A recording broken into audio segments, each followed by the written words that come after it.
সকলে বলেন আলহামদুলিল্লাহ। আল্লাহ বলেন লাকাদ কানা লাকুম ফি রাসূলিল্লাহি উসওয়াতুন হাসানা। আমার নবীর ভিতরে তোমাদের জন্য উত্তম আদর্শ আর নবীদের আদর্শ ছিল মা বাবার বাধ্য সন্তান হওয়া, মা বাবার কথা মতো চলা। ওয়াকাদা রাব্বুকা আল্লা তা'বুদু ইল্লা ইয়্যাহু ওয়া বিল ওয়ালিদাইনি ইহসানা।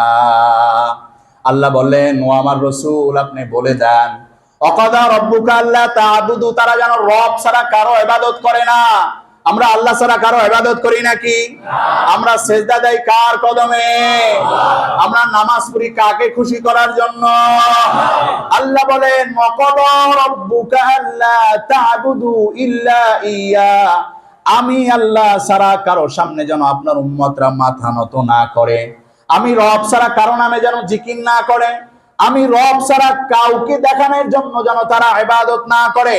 সব ইবাদত, নামাজ, রোজা, হজ, যাকাত, আমার কুরবানি, ইন্না সলাতি ওয়া নুসুকি ওয়া মাহইয়ায়া ওয়া মামাতি লিল্লাহি রাব্বিল আলামিন। আমার নামাজ, আমার হজ, আমার যাকাত, আমার কুরবানি, আমার বেঁচে থাকা, আমার মরে যাওয়া সব কিছু হবে একমাত্র কার জন্য? এই জন্য আল্লাহ বললেন ওয়াকাদা রাব্বুক আল্লা তা'বুদু ইল্লা ইয়্যা, তারা যেন আমি রব ছাড়া কারো ইবাদত না করে। এরপরই মজার বিষয় শুরু হয়েছে। আল্লাহ পাক রব্বুল আলামিন এরপরই বলেন ওয়া বিল ওয়ালিদাইনি ইহসানা, তাদেরকে আপনি বলে দেন আমার বান্দাগুলি যেন আমার ইবাদত অবশ্যই করবে, এরপরে সৎ আচরণ এবং ভালো আচরণ করবে তার মা বাবার সাথে। বলেন সুবহানাল্লাহ। তাহলে আল্লাহ নিজের ইবাদতের পাশাপাশি মা বাবার কথা কেন বললেন?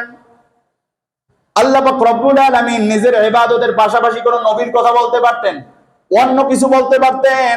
এই ইবাদতের পাশাপাশি আল্লাহ বর্ণনা করে বলতে পারতেন নামাজ, রোজা, হজ, যাকাত, বিভিন্ন ইবাদতের বর্ণনা দিতে পারতেন। আল্লাহ প্রথমেই বললেন আল্লাহ তা'বুদু ইল্লা ইয়্যা, আমি ছাড়া কারো যেন ইবাদত না করে, ইবাদত একমাত্র আমার জন্য হবে। ওয়া বিল ওয়ালিদাইনি ইহসানা, এরপরেই বললেন তোমরা মা বাবার সাথে সৎ আচরণ করো, মা বাবার বাধ্য সন্তান হও। আল্লাহ পাক রব্বুল আলামিন এই জন্যই বললেন যে বান্দা আমার ইবাদত এই জন্য করবা যে আমি সব থেকে বেশি মহব্বত করি আমি রব তোমারে। আমাদেরকে সব থেকে বেশি মহব্বত করে কে? আমার মালিক কে? এই জন্যই আল্লাহ বললেন আমি যেহেতু তোমার মালিক, আমি যেহেতু তোমাকে সব থেকে বেশি ভালোবাসি, সব থেকে বেশি রহমওয়ালা আমি তোমার উপরে, এই জন্য আমার ইবাদত আগে করবা, তারপরে আমি রবের পরে, আমি রব তোমাদেরকে যেরকম হেফাজত করেছি, নাজ নিয়ামত দিয়ে ভরপুর করে দিয়েছি, এত অপরাধ করার পরেও আমি তোমাদেরকে ধ্বংস করি না, তোমাকে মায়া করার জন্য, মহব্বত করার জন্য। ও আমার বান্দা জেনে নাও আমার মহব্বতের পরে সব থেকে বেশি মহব্বত তোমাদেরকে করে তোমার মা বাবা। আমার তোমার পিছনে আমার অবদান, আমি তোমাদেরকে বানাইছি এরপরে দুনিয়ায় বেঁচে থাকার জন্য, দুনিয়ায় লালিত পালিত হওয়ার জন্য, দুনিয়ায় সংরক্ষিত হওয়ার জন্য, দুনিয়ায় নিরাপদ থাকার জন্য। সব থেকে যেই ব্যক্তি বেশি ভূমিকা পালন করে তোমার পিছে, সব থেকে যার ভূমিকা বেশি, এই ব্যক্তি দুইটি হলো তোমার মা বাপ। জোরে বলেন ঠিক না বেঠিক? এই জন্য আল্লাহর ইবাদতের পরেই বললেন তোমার মা বাবার কথা। ওয়া বিল ওয়ালিদাইনি ইহসানা, আল্লাহ শুধু তাই না নিজের ইবাদতের কথা এতটুকু বলেই আল্লাহ এখানে থেমে গেছেন, কিন্তু মা বাবার কথা বলতে গিয়ে আল্লাহ থামতে পারে না, আল্লাহ লম্বা বর্ণনা করতেছেন। ওয়া বিল ওয়ালিদাইনি ইহসানা ইম্মা ইয়াবলুগান্না ইনদাকাল কিবারা আহাদুহুমা আও কিলাহুমা ফালা তাকুল লাহুমা উফফিন ওয়ালা তানহারহুমা ওয়া কুল লাহুমা কাওলান কারীমা। বলেন আল্লাহু আকবার। আল্লাহ পাক রব্বুল আলামিন বলেন, আল্লাহ পাক রব্বুল আলামিন বলেন ওয়া বিল ওয়ালিদাইনি ইহসানা, মা বাবার সাথে কেমনে তুমি সৎ আচরণ করবা। ইম্মা ইয়াবলুগান্না ইনদাকাল কিবার, তোমার কাছে যদি তোমার মা বাবা এরা যদি তোমার কাছে বৃদ্ধ বয়সে উপনীত হয়, ইম্মা ইয়াবলুগান্না ইনদাকাল কিবার, তারা যদি বুড়া হয়, আহাদুহুমা একজন, আও কিলাহুমা দুইজন, অনেকের মা মরে যায় বাবা থাকে, বাবা মরে যায় মা থাকে, অনেকের মা বাবা দুইজনে বৃদ্ধ থাকে না থাকে না? আল্লাহ পাক রব্বুল আলামিন এই জন্য বললেন আল্লাহ তা'বুদু ইল্লা ইয়া, আমার ইবাদত করবা তুমি, ওয়াবিল ওয়ালিদাইনি ইহসানা, মা বাবার সাথে সৎ আচরণ করবা।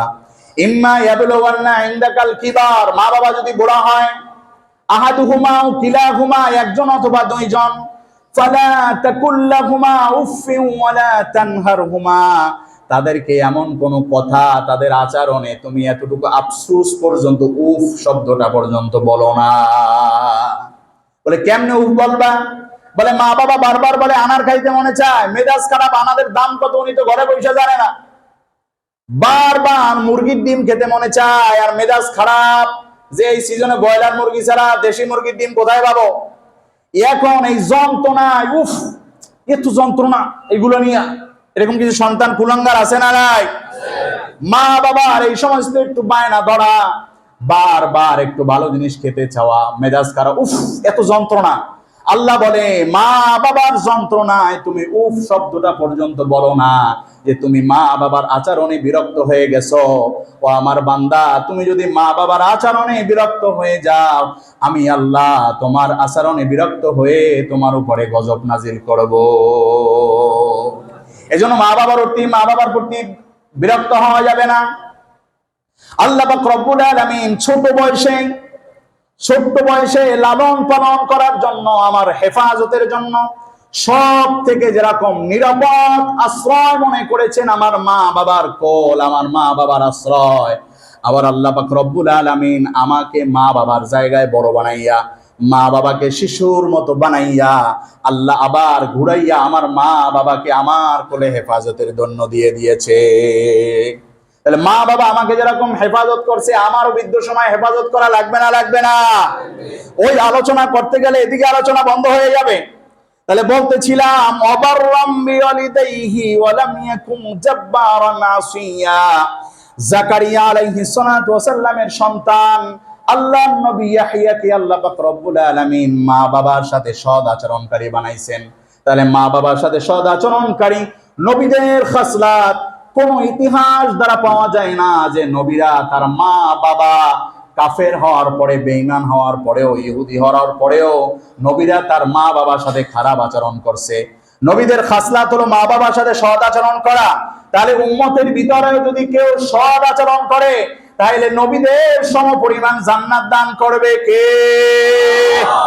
আবার আল্লাহ পাক রব্বুল আলামিন একটু সামনে গিয়ে বললেন যে শোনো, মা বাবার সাথে শুধু সৎ আচরণই করবা না, আবার এই মা বাবার জন্য দোয়া করা লাগবে।